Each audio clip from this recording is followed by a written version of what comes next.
I'll never forget the moment I walked into that dining room at Le Jardin Elegant and realized my worst fear had come true. My seat was missing. Actually missing. Like I was some kind of ghost who didn't need a physical place to exist. Let me back up, because this didn't start that evening. This started 3 years ago when I married Darnell Beaumont and moved from Atlanta to Paris, thinking I was entering a fairy tale. Young and stupid, that was me. I thought love conquered everything. I thought if I just tried hard enough, smiled bright enough, bent low enough, his family would eventually accept me. I was wrong. That morning started like any other morning in our beautiful prison of an apartment. Darnell was already dressed in his expensive suit, scrolling through his phone while drinking espresso. I showed him the gift I'd bought for his mother, a vintage Hermes scarf I'd saved 3 months to afford. 3,000 euros. Money from my own design business that Rochelle always called my little hobby. That's nice, Kenya. Mum will love it, Darnell said without even looking up from his screen. Nice. That's all he said. No appreciation for the sacrifice. No acknowledgement that I was always trying to build bridges with his family while they kept burning them down behind my back. I should have known then. Should have seen the warning signs flashing bright as Paris streetlights. But I'd already picked out my dress. Already rehearsed my speech about family and belonging.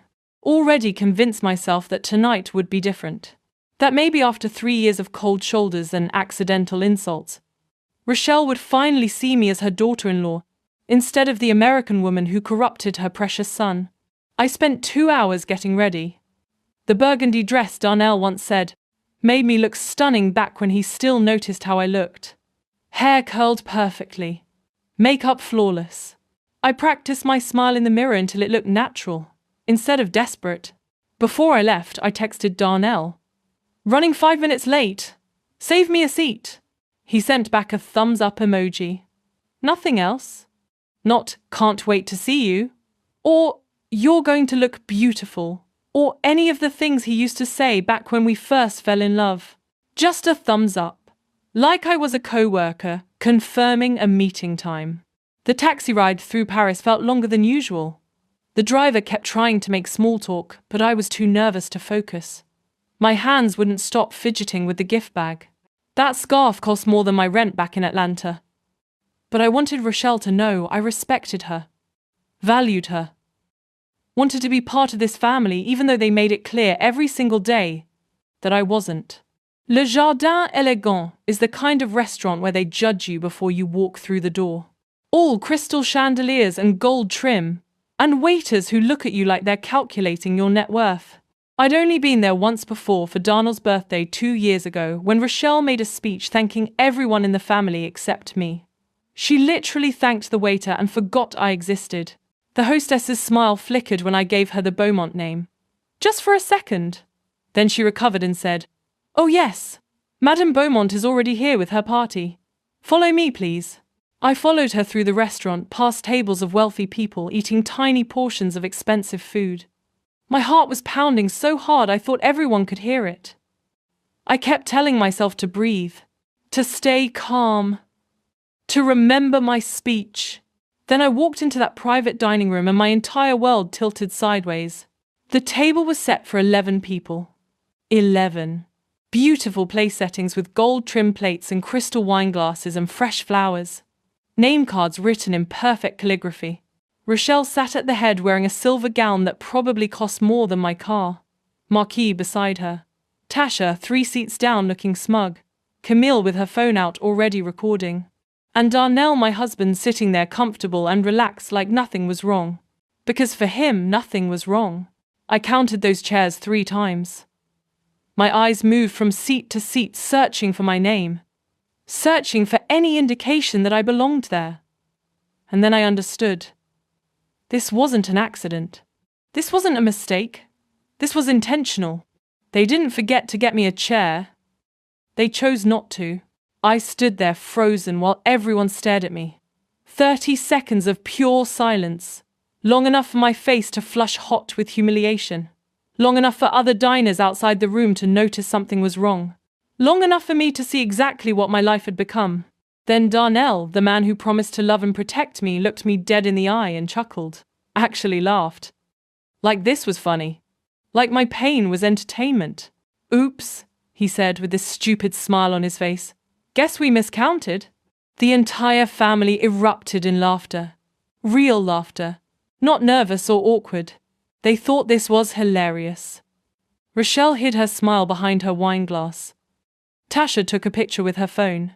Marquis actually slapped the table. Something inside me broke clean in half. Not my heart that had been breaking slowly for 3 years. Something deeper. Something that held me together and kept me small and quiet and acceptable. That thing shattered like glass. I looked at each person at that table. Let them see my face. Let them see that I finally understood the game they'd been playing. Then I looked at Darnell and spoke in a voice so cold it silenced the entire room. I see. It seems I'm not family after all. I turned and walked out. Didn't run. Didn't cry. Just walked, with my head high, past the staring guests and confused hostess into the Paris evening air. My phone was already out. Marcel Fontaine's number pulled up before I even reached the sidewalk. He answered on the second ring, voice cheerful. Madame Rousseau, is everything perfect at the party?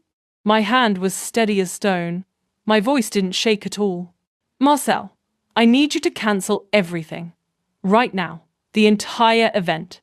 Venue booking, catering, wine service, birthday cake, music, everything. I authorize the deposits. I can cancel it all. Stunned silence. Then his shocked voice. But madame, the family is eating right now. The main course is about to be served. I cut him off sharp as a knife.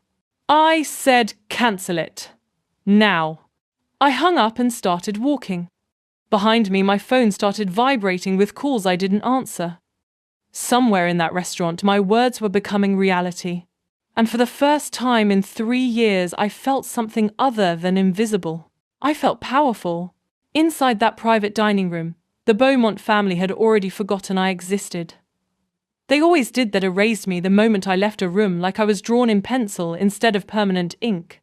Rochelle was holding court, telling some story about her trip to Monaco, waving her hands dramatically while everyone laughed on cue like trained seals. The waiters brought out the appetizers. Fresh oysters on ice beds. Caviar with gold spoons. Champagne in bottles that cost more than most people's monthly rent. Tasha was taking photos for her social media, angling for the perfect shot to show off the Beaumont wealth. Darnell had relaxed completely into his chair, laughing at his mother's jokes, probably relieved I was gone so he didn't have to pretend to care about my feelings anymore. Nobody mentioned my name. Nobody said, maybe we should apologize, or that was too far, or anything resembling human decency. They just moved on like I never existed in the first place. Then Marcel Fontaine walked into the room and his face was the color of old newspaper. I wish I could have seen it. I was 3 blocks away by then, but I can imagine it perfectly. The way everyone's conversation stopped mid-sentence. The way Rochelle's champagne glass froze halfway to her lips. The way confusion flickered across their faces before the panic set in. Monsieur Beaumont, Marcel said. And I know his voice was shaking because Marcel never got nervous. He'd coordinated events for French presidents and movie stars. But right then he was terrified. I'm afraid there's been a situation. Rochelle's tone would have been sharp as broken glass. What kind of situation? The event has been cancelled. All of it. The venue booking, the catering service, the wine, the cake, everything. You need to leave immediately. The table must have exploded. I heard later from a waitress. I knew that Tasha actually screamed. That Marquis stood up so fast his chair fell backward. That Darnell's face went from confused to angry in 2 seconds flat. But Rochelle's expression was apparently the most interesting. Her eyes went narrow and cold. This is impossible, she hissed. We booked this months ago. We have a contract. You cannot cancel a party that is currently happening. Marcel's voice would have been barely above a whisper. Madame, I don't make these decisions. The person who authorized the deposits has requested full cancellation. That person is Madame Kenya Rousseau. The silence after he said my name must have been deafening. Then chaos. Everyone talking at once. Tasha shrieking, "Kenya did what?" Marquis demanding managers and lawyers.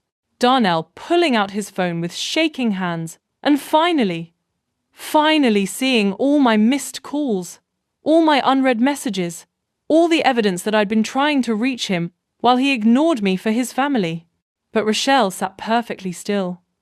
Because Rochelle knew something the others didn't. She knew who paid for this party. 3 months ago she'd complained to me about restaurant prices. It's criminal what they charge for a simple family dinner.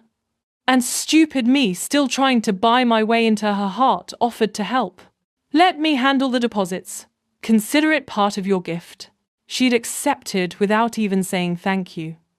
Treated it like I owed her. Like paying for her birthday party was my duty as the outsider trying to prove I deserved to exist in their world. Now that generosity was burning their lives down. Marcel explained they had 10 minutes to leave. Other guests had reservations.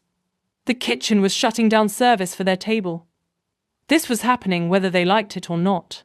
Darnell was frantically calling me, but I'd already turned my phone off.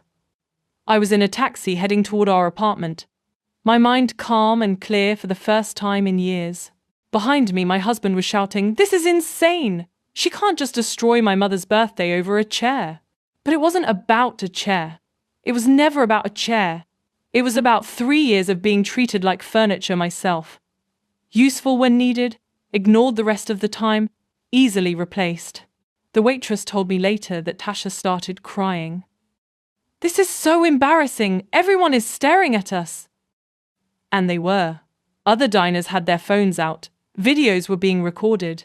The Beaumont family, so proud of their dignity and reputation, being escorted out to the fanciest restaurant in Paris like common troublemakers. Rochelle stood up with stiff movements, trying to salvage some pride. "We're leaving. With dignity. We will not let that woman see us panic." But her voice shook when she said dignity. Because there was no dignity in this moment. There was only consequence.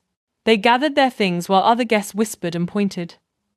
The birthday gifts sat unopened on a side table, probably thousands of euros worth of presents Rochelle would never get to open in her moment of glory.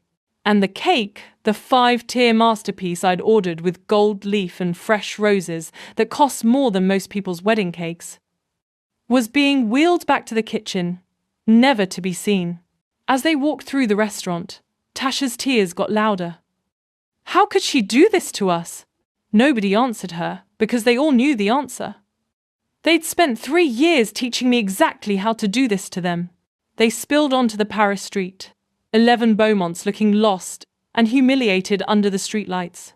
Darnell finally got through to my voicemail, and his voice was shaking with rage. "Kenya, what the hell have you done? You've embarrassed my entire family. Call me back now." He hung up and turned to his mother, whose face had gone beyond white. It looked translucent, like paper held up to light. And that's when Rochelle said the words that made everyone's blood turn to ice.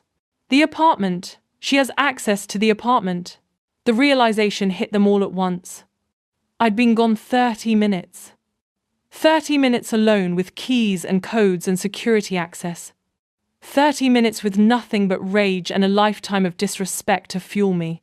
Darnell started running toward his car. The others scrambled after him like rats fleeing a sinking ship. Behind them, my taxi pulled away from the restaurant, and I watched through the rear window as they panicked. My face was completely calm. My hand was already dialing another number, the moving company I'd hired 2 weeks ago, when I finally accepted that this marriage was dead. They thought tonight was about revenge. They had no idea it was about freedom. Darnell's hands were shaking so badly he dropped his car keys twice before getting the door unlocked. I know because the building security camera caught everything, and my lawyer made sure I got a copy. The family crowded around him like drowning people fighting for a life raft. Rochelle gripping her designer purse like it was a weapon. Marquis breathing so hard he looked ready to collapse. Tasha crying into her phone. Camille's still recording everything because that girl documented her entire life like she was filming a reality show. Drive faster! Rochelle commanded from the passenger seat as Darnell sped through Paris streets, running at least 2 red lights from what I heard later. The apartment was 20 minutes away.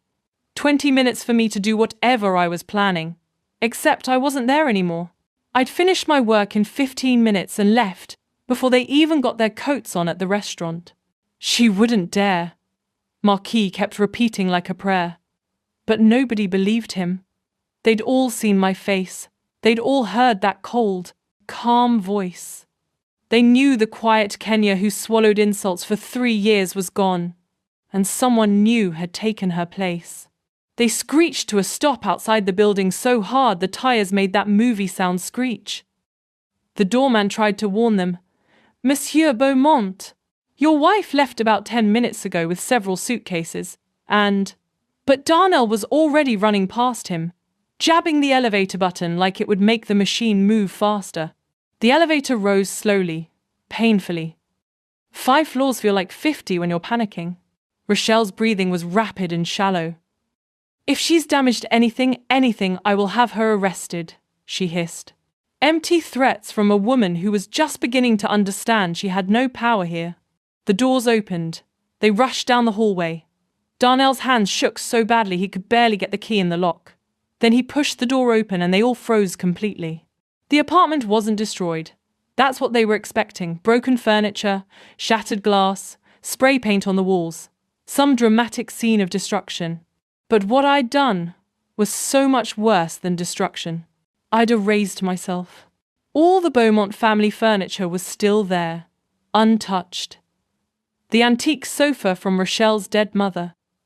The dining table from Marquis's childhood home. The ugly paintings of dead Beaumont ancestors that I'd always hated. Everything that screamed old French money remained exactly where it had always been. But everything that made that apartment a home instead of a museum was gone. The colourful throw pillows I'd designed gone. The photographs from our wedding trip to Bali where Darnell actually smiled at me like he loved me removed from the walls, leaving bright squares on faded paint. In the kitchen, empty spaces showed where my cookware used to hang. The pots and pans I used to make soul food that Rochelle refused to taste because French cuisine is superior to American comfort food. The spice rack I built myself because French stores didn't carry the seasonings I grew up with vanished. In our bedroom, half the closet was empty. My side of the bathroom counter was cleared completely. No makeup. No skincare products. No hairbrush. I'd taken everything personal, everything mine, and left behind only the cold Beaumont legacy that had tried to suffocate me for 3 years. Tasha found the envelope first, on the kitchen counter, where I used to leave loving notes for Darnell back when I still believed love mattered to him. Expensive paper. My handwriting. His name in perfect cursive. His hands shook as he opened it. I'd written that letter 3 days ago, edited it twice, cried over it once, then sealed it with complete certainty. When he read it out loud, his voice broke on every other word. Darnell, for 3 years, I tried to earn a place in your family. I smiled through comments about my background. I ignored the jokes about American women. I learned French. I studied French culture. I attended every Beaumont event with grace. And tonight, you couldn't even save me a chair. You laughed when I was humiliated. So here's what happens next. I'm leaving Paris. I'm leaving this apartment. I'm leaving this marriage. The deposit money I used for your mother's party, that was the last dollar you'll ever see from me. Consider it payment for tonight's lesson. You've taught me that I was never family. I was always just the outsider you kept around until it was convenient to discard me. I won't be discarded anymore. The papers will be sent to your lawyer next week. Don't call me. Don't look for me. We're done. Kenya. The letter fell from his hands like a dead leaf. Rochelle snatched it up, reading it again, her face cycling through shock to rage to something else, fear. Real fear. This is ridiculous, she said, but her voice was weak as water. She's being dramatic. She'll come back. But Tasha was going through the apartment opening drawers and checking closets. and her voice got higher with each discovery. Her passport is gone. Her laptop. Her design portfolio. All her client files. She didn't just leave for the night, she left. Darnell collapsed onto the antique sofa, his head in his hands. For the first time, reality was crushing him. I wasn't bluffing. This wasn't a fight he would recover from with flowers and apologies. His mother was talking about lawyers and consequences, but he couldn't hear her. All he could hear was his own voice from 2 hours ago, laughing and saying, "Oops, guess we miscounted." He'd thought it was funny. He'd actually thought humiliating his wife was entertainment. Marquis walked to the window looking out at the Paris skyline and asked the question that changed everything. How much money has she taken from the joint account? The question froze everyone mid-breath. Darnell pulled out his phone with trembling hands and opened his banking app. His face went from pale to green to completely grey. "No," he whispered. "No, no, no, no." Rochelle grabbed his phone and looked at the screen. The joint account that had 80,000 euros that morning, money from his salary, his bonuses, his investments, now showed exactly 0 euros and 0 cents. Below that, one transaction from 4 hours ago, complete withdrawal. Account holder, Kenya Rousseau. And below that transaction, a note in the memo line that made Rochelle's hands start trembling. Payment for 3 years of disrespect. We're even now. Somewhere over the Atlantic Ocean, I was sleeping peacefully on my flight to Atlanta, dreaming of mornings where I'd never feel invisible again.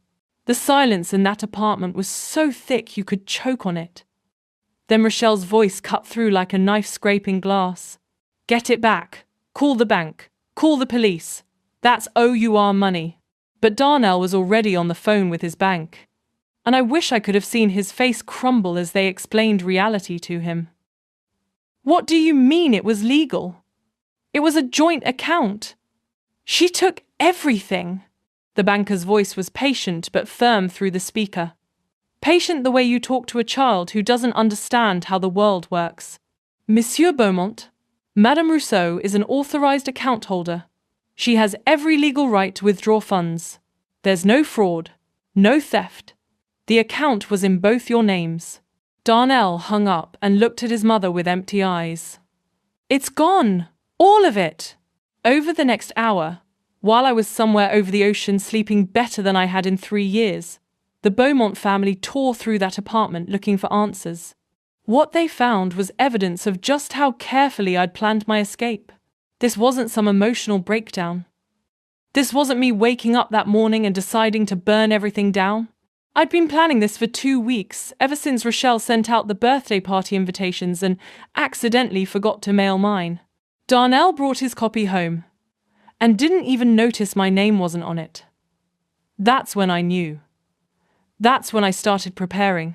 Tasha found my home office completely cleaned out. Not just empty, professionally cleaned. The desk was bare. The filing cabinets were gone. Even the small safe where I kept my jewelry and important documents had been removed from the wall, leaving just a square hole and loose wires dangling like broken veins. "She took the actual safe!" Tasha shouted. "Who does that? Someone who's done being robbed, that's who.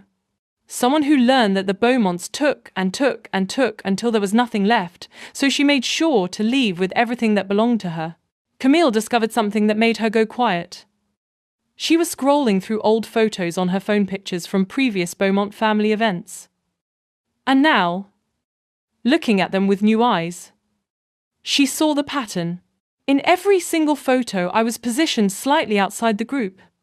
In last year's Christmas photo, everyone was centered together and I was on the far edge, half cut off like someone cropped me out. In Marquis' retirement party photo, I was in the background, blurry and out of focus, while the family posed sharp and clear in front. "Oh my God," Camille whispered. "We've been doing this for years." "We didn't even realize." "Realize what?" Rochelle snapped. "That we've been erasing her this whole time?" While his family argued, Darnell sat on the bedroom floor surrounded by empty hangers in the closet. He was scrolling through 3 years of text messages with me. And reading them now, really reading them for the first time, he saw patterns he'd been blind to before. Messages where I asked if he'd defend me when his mother made cutting comments, and he responded, "Don't be so sensitive." Times I told him I felt excluded and he said, "You're imagining things." Moments I reached out for support and he chose his family's comfort over mine. Every single time. For 3 years. There was one message from 6 months ago that stopped his breathing. "Darnell, I need to know, am I your wife? Or am I just the woman who lives in your apartment? Because your family treats me like I'm temporary, and you never correct them. Please tell me I'm not crazy for feeling invisible." He'd responded 2 hours later with, "You're being dramatic. They're just traditional. Give them time." I never brought it up again. I just started planning my exit. While Darnell drowned in private guilt, Rochelle was on the phone with her lawyer, her voice getting shriller with each passing minute. "I don't care if it's legal. She manipulated my son. She stole from our family. Find something, anything we can use against her." But the lawyer's responses kept deflating her like a balloon losing air. The money was legally mine to take. The party deposits were in my name. I'd violated no laws. The only thing Rochelle could do was wait for divorce papers and hope to protect Beaumont assets during proceedings. "This is humiliating," Rochelle shouted, throwing her phone onto the sofa. "Everyone saw us thrown out of that restaurant. By tomorrow, this will be all over Paris."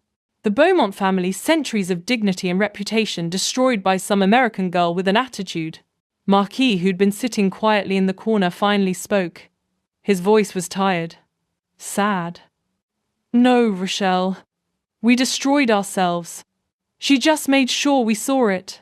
Tasha's phone started exploding with notifications.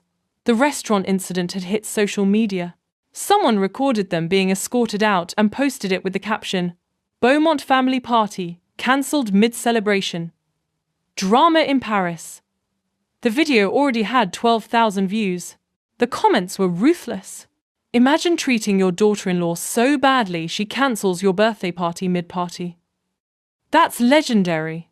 The Beaumonts have always been snobs. This woman is a hero. I looked up her design portfolio. Her work is incredible. They didn't deserve her. Someone found my website." Another person shared stories about the Beaumont family's reputation for looking down on anyone who wasn't born into French wealth. "The internet was turning me into a folk hero while painting them as villains." Tasha was crying again, scrolling through comments. "This is going to follow us forever." Camille showed Darnell the posts. His face was completely blank.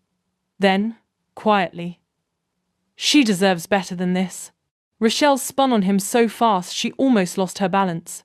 "Don't you dare take her side. After what she did to this family."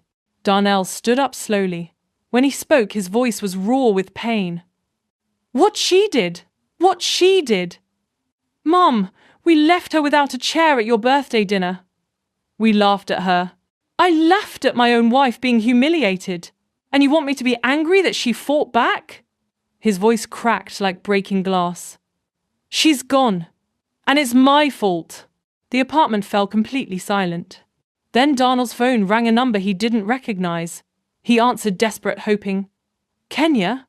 But it wasn't me. It was a woman with a cold professional voice.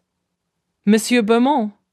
This is Delacroix Law Firm calling on behalf of our client, Madame Kenya Rousseau. We're handling her divorce proceedings. You'll be served papers within 48 hours. Before Darnell could respond, the lawyer continued. "Additionally, Madame Rousseau wanted me to inform you that she's filing a full accounting request for all Beaumont family assets acquired during your marriage. Any properties, vehicles, or investments purchased with joint funds will be subject to division." Rochelle heard this through the phone speaker, and her face went completely white. The lawyer wasn't finished. "Finally, Madame Rousseau is prepared to provide testimony and documentation regarding patterns of emotional mistreatment and family harassment throughout the marriage. She has kept records, texts, emails, voice recordings, 3 years of evidence. We'll be in touch." The line went dead. Marquis stood slowly and looked at his son with something like pity. "You broke the wrong woman, Darnell. She wasn't weak. She was patient." And now her patience has run out.